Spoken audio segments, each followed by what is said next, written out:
Inside the Great Hall of Hogwarts, in front of hundreds of students and every teacher in the school, Minerva McGonagall drove Severus Snape backward across the floor, hurling spell after spell in streaks of white light. He was giving ground, retreating under the assault, cornered in front of the entire student body, until he swept himself up into a cloud of black smoke and blasted out through the tall windows into the night. And this is the moment almost everyone remembers as the time Severus Snape lost. The sour potions teacher, driven out of his own school by one witch, forced to flee in front of every student he was supposed to be teaching. Snivelous, running away again. Except, that is not what happened in that hall. What happened in that hall is the single clearest proof that Snape was operating on a level almost no wizard in the entire series could reach. Because he was not losing that fight. He was choosing to lose it. And by the time we're done, you're going to see that the man everyone files under second tier had already outthought every single person in that castle, including the two most powerful wizards alive. Let's start with the version of Snape you already know, because you have to understand the myth before you can take it apart. Ask a casual fan who Severus Snape is, and you get the same picture every time. Black robes, greasy hair, a permanent sneer, lurking in a dungeon full of bubbling cauldrons, taking points from Gryffindor for the crime of breathing. A bitter man who was cruel to children and obsessed with a woman who never loved him back. Talented at potions, sure. But powerful? Not really. Not compared to the real heavyweights. And you can see exactly where that image gets stamped into your brain. It's his very first scene teaching. He singles out an 11-year-old Harry on day one, fires off questions no first year could answer, and mocks him in front of the room. He terrorizes Neville Longbottom so thoroughly that when Neville later faces a boggart, a creature that becomes your worst fear, the shape it takes is Snape, not a monster, not a corpse, a potions teacher. The films lean into all of it, the looming black robes, the cold voice, the dungeon. So by the time you're asked to rank him against the great wizards, your gut has already decided. Small man, small world, big attitude. And the go-to evidence is always that duel. He faced McGonagall, he couldn't finish her, and he fled. Case closed. On top of that, there's a quote that gets passed around the fandom constantly, where Rowling supposedly said that in a real fight, McGonagall would have beaten him. That quote has been repeated so many times it just feels true. But here's the first crack in the whole thing. Nobody can actually source that quote. Fans have gone looking for it for years, and the trail always goes cold. It gets stated with total confidence and zero receipt. So the strongest piece of proof that Snape was weak turns out to be a line no one can find, attached to a duel he was deliberately throwing. That's the foundation the entire second-tier reputation is built on. A rumor and a rigged fight.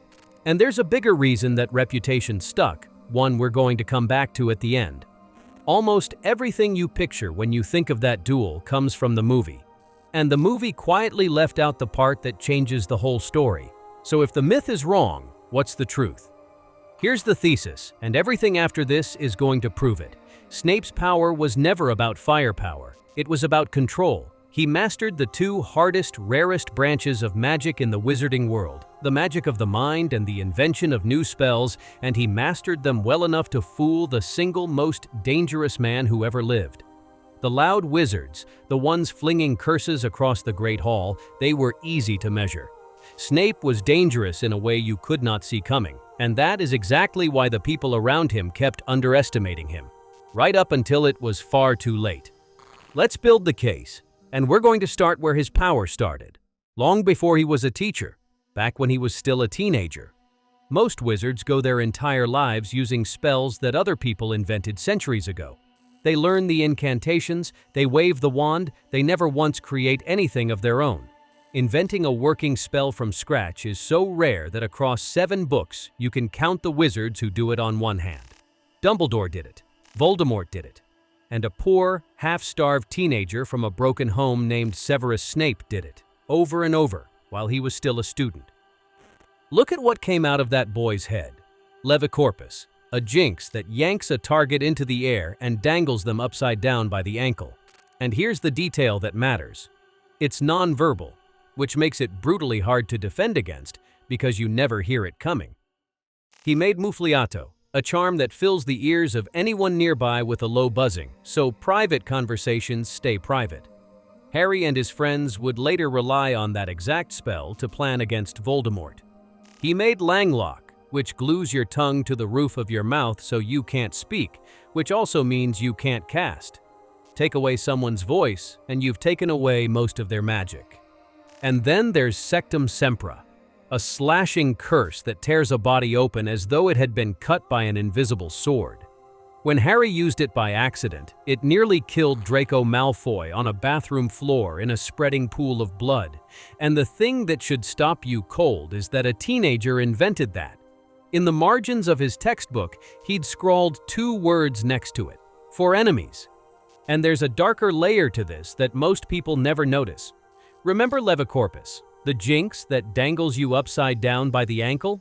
In one of the most important memories in the entire series, we see a teenage Snape hoisted into the air in front of the whole school by James Potter, humiliated, helpless, his robes falling over his head while a crowd laughs. That was the moment his friendship with Lily finally broke.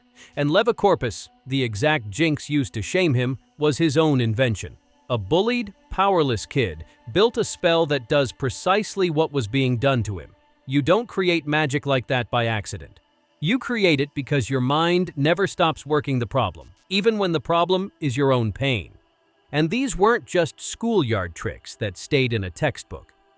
Years later, during the chaos of the Battle of the Seven Potters, with Harry's escort ambushed in the night sky by Death Eaters, Snape fired a Sectum Sempra into that dogfight trying to hit a Death Eater who was closing in on Lupin. The curse clipped George Weasley instead and took off his ear. It was a mistake, and a tragic one, but look at what it tells you.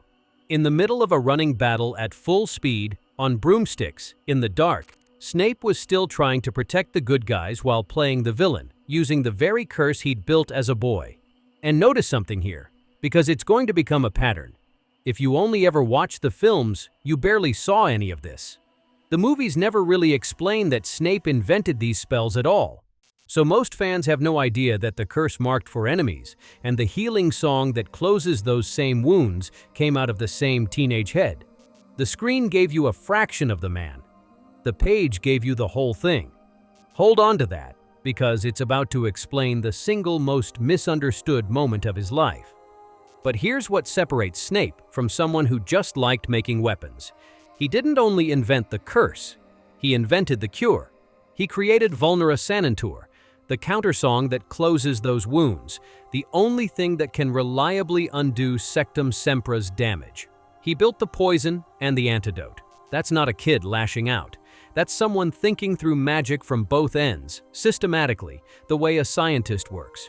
He was reverse engineering the rules of an entire craft before he'd even finished school. And it wasn't just spells. Pick up his old copy of Advanced Potion Making, the one Harry finds, and it's covered in corrections. A 15-year-old boy was rewriting a textbook that had been the standard for the top potion students for 20 years.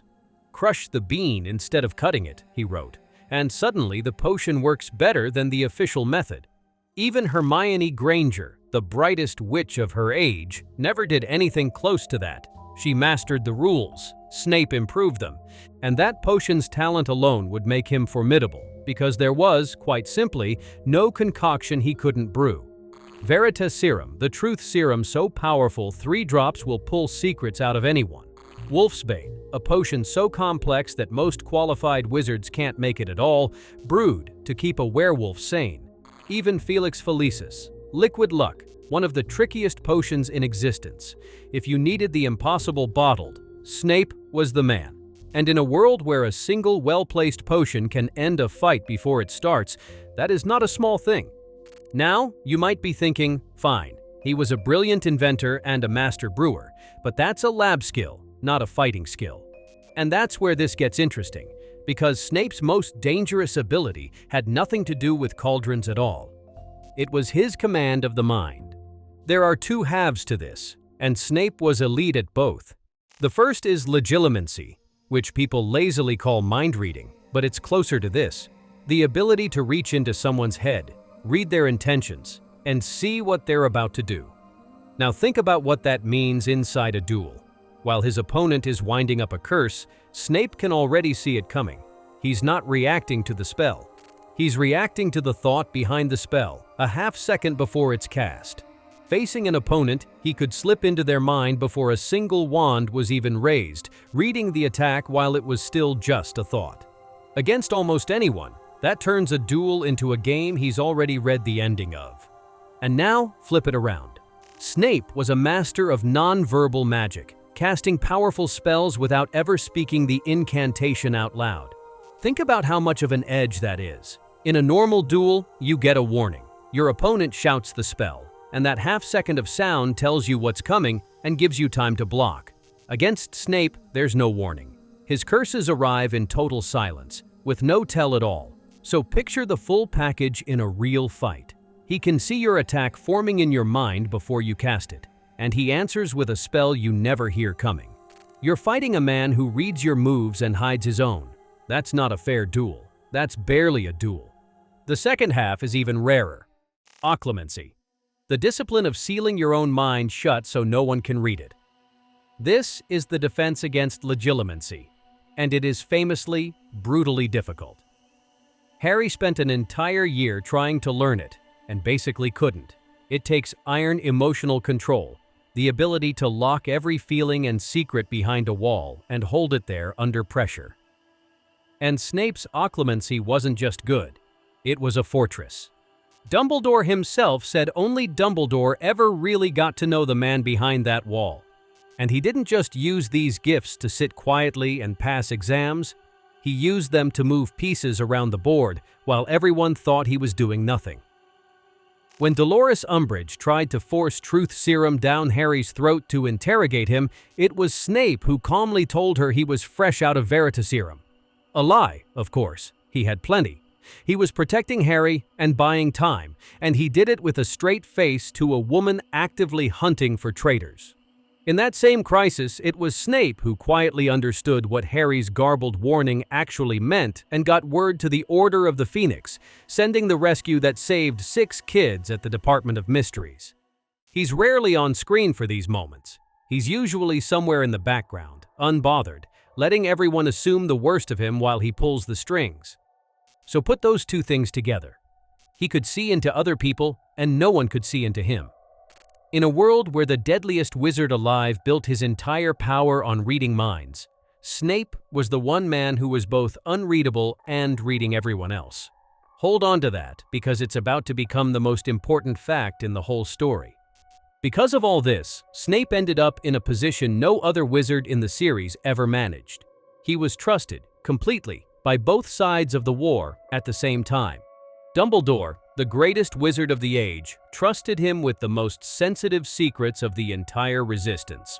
And Voldemort, the most paranoid and murderous dark wizard in history, trusted him enough to make him a headmaster and keep him close. Think about how insane that is. 2 men who spent their lives trying to destroy each other, and they both believed the same person was loyal to them. Only one wizard could stand in that exact spot, and it was Snape. And his knowledge of the dark side of magic was so deep that Dumbledore, the man who defeated Grindelwald, openly admitted that Snape knew more about the dark arts than he did. Think about what that means for a second. The most powerful wizard alive looked at Snape and said, "On this subject, you know more than me." We actually see what that knowledge could do, and it's one of the most overlooked feats in the entire series. Dumbledore, in a moment of weakness, put on a cursed ring, a Horcrux, and the curse began spreading up his hand, blackening it, killing him. That curse should have killed him within a day. Should have. Instead, Snape managed to trap the curse, to wall it off inside that one ruined hand, and buy Dumbledore an entire extra year of life. No other wizard we meet could have done that. Snape looked at a death curse from one of the darkest objects ever made, and essentially put it in a holding cell. And his only real comment was that Dumbledore had been a fool to touch the thing at all, because he, Snape, would never have put it on without protection. That's the confidence of a man who understood exactly how deep the dark waters ran. Now let's get into the part that proves everything, the single hardest thing Snape ever pulled off. Because everything up to now, The spells, the potions, the mind magic, all of it was building toward one impossible task. Snape had to lie to Voldemort. Not once, not for an afternoon, for years, constantly, in person, with his life ending the instant he slipped. And here is the piece that makes this the most staggering feat in the books. Voldemort was the most accomplished legilimens the world had ever seen. Reading minds was his signature power. He could pull the truth out of a hardened Death Eater with a glance across a room. This was a man who trusted no one, suspected everyone, and had the magical ability to verify his suspicions by looking straight into your thoughts. And Severus Snape sat across from that man again and again and fed him a lie. A total, structural, life-or-death lie about where his loyalty actually lay. Every meeting was an exam with the highest possible stakes, graded by a mind reader who killed people for far less. One flicker of the wrong feeling, one crack in the wall, and it was over. There would be no duel, no second chance, just a flash of green light. He held that wall for years. He walked into the snake's den over and over, and came out alive every time, because his control was so absolute that the greatest mind reader in history looked directly into him and saw only what Snape wanted him to see. Think about the sheer nerve that takes, not the flashy nerve of charging into battle, the colder, harder kind. Sitting still while a monster searches your soul and giving him nothing. And the deception didn't stop when he left Voldemort's side. It ran every hour of every day, right there in the castle. Snape had to treat Harry Potter, the boy he was secretly risking his life to protect, with total coldness. He had to sneer at him, punish him, humiliate him in front of the class, because any hint of warmth might get back to Voldemort through a Death Eater's child or a careless thought, and the whole thing would collapse. Every insult was armor. He built the meanest, most hateful version of himself and wore it like a costume for years, so that the real mission stayed hidden. Go all the way back to Harry's very first year. When Harry's broom started bucking wildly in the air during a Quidditch match, hundreds of feet up, it was Snape sitting in the stands muttering the counter curse under his breath to keep him alive, while everyone, including Harry, was convinced Snape was the one trying to kill him. That was the pattern for his entire life. Saving the boy in secret, taking the blame in public. That is not a second-tier wizard. That is a level of magical and psychological control that Voldemort himself, for all his raw power, never managed against Snape. The Dark Lord could out-duel almost anyone, but he could not outread the one man he most needed to read, and that failure would help cost him everything. And it cost Snape something too. The hardest thing he ever had to do wasn't a spell at all. It was raising his wand on the astronomy tower and killing Albus Dumbledore, on Dumbledore's own orders. It was a planned act, a mercy for a man already dying from that ring curse, and a move designed to cement Snape's cover with Voldemort forever. But the world didn't know that. To everyone watching, Snape had just murdered the greatest wizard of the age in cold blood. He took on the role of the most hated man in the wizarding world, knowing he could never explain himself, knowing he'd have to carry that alone. That is a kind of strength that has nothing to do with wand movements. Which brings us all the way back to that duel in the Great Hall, the one everyone calls his defeat. Now you know who was actually standing there. Not a cornered teacher. A double agent at the peak of his powers, deep undercover, whose entire mission depended on nobody discovering the truth. McGonagall came at him believing he'd murdered Dumbledore, and she was coming at him in deadly earnest. She threw everything she had at him, spell after spell. And watch what Snape does, because this is the tell. He blocks, he deflects, he shields. He turns aside every single spell she throws. What he never once does is throw a curse back at her. Not one. A man who invented a spell that opens people up like a sword, who could cast the killing curse itself, chose to fight one of the most powerful witches in Britain with both hands tied behind his back, because she was his ally, and he would not hurt her. He wasn't struggling to beat McGonagall. He was struggling not to. But watch even closer, because he wasn't only defending. Flanking Snape on both sides stood the Carrows, two of Voldemort's Death Eaters. the enforcers who had spent the whole year terrorizing the school. And as Snape turned McGonagall's spells aside, he quietly angled them into the Carrows and dropped them both. In the middle of being attacked in front of the entire student body while playing the loyal villain, he took out two of Voldemort's own people and struck a real blow for the good side. And he did it so smoothly that not one person in that hall realized what they had just watched. And then, with every eye in the room on him, Snape ended it his own way. He swept himself up into a cloud of black smoke and blasted out through the tall windows into the night. McGonagall shouted, "Coward!" at his back. But here is the part nobody in that hall understood. Neither of them had a scratch on them. He had been attacked by a witch trying to kill him. He had knocked out two Death Eaters using her own spells, and he had walked out clean, his cover intact, without harming a single person who mattered. Try to guess who was actually in control of that entire scene. But here's what almost nobody knows, and it's the whole reason Snape stays underrated. Everything you just pictured is the movie version. In the book, this duel is a completely different scene, and honestly a more staggering one. On the page, it doesn't happen in the Great Hall in front of the school. It happens late at night, in an empty corridor, when McGonagall runs into Snape while she's patrolling. And the very first thing Snape does is slip quietly into her mind and read her, before a single wand is raised. Then the fight erupts, and it is real, high-level magic. She tears a torch off the wall and turns the flames into a whip. He twists that same fire into a great black snake. She blasts the snake apart, turns the smoke into a swarm of daggers, and sends them flying at his chest. And through every second of it, exactly like in the film, Snape never once throws an attacking spell back. He only defends, forcing a suit of armor in front of himself when the blades come. And then comes the part the movies cut completely.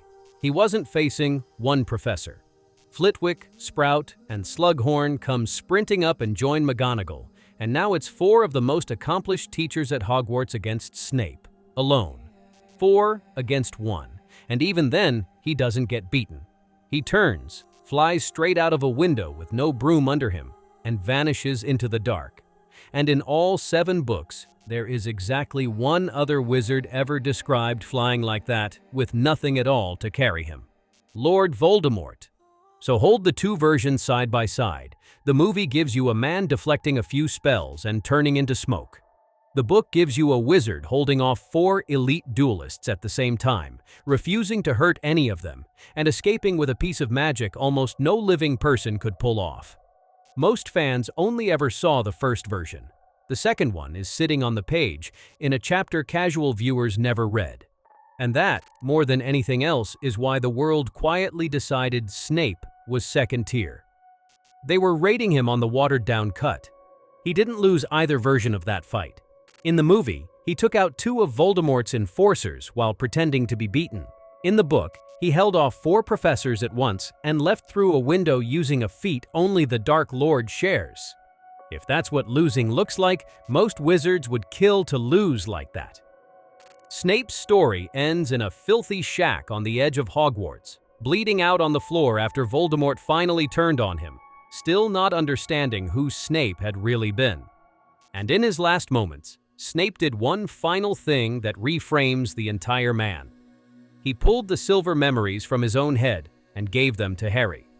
His whole secret, the love, the loyalty, the years of deception, the truth he'd guarded to the death. He handed over the wall he'd spent a lifetime building, on purpose, at the very end. And that's when everyone finally understood. The bitter teacher in the dungeon had been the most important player on the board the entire time. He'd protected Harry from the shadows for years. He'd fed both sides of a war exactly what they needed to believe. He'd outthought Dumbledore's killer and outlasted Dumbledore himself, and he'd done all of it in silence, letting the whole world think he was a coward and a villain. And Harry understood it completely.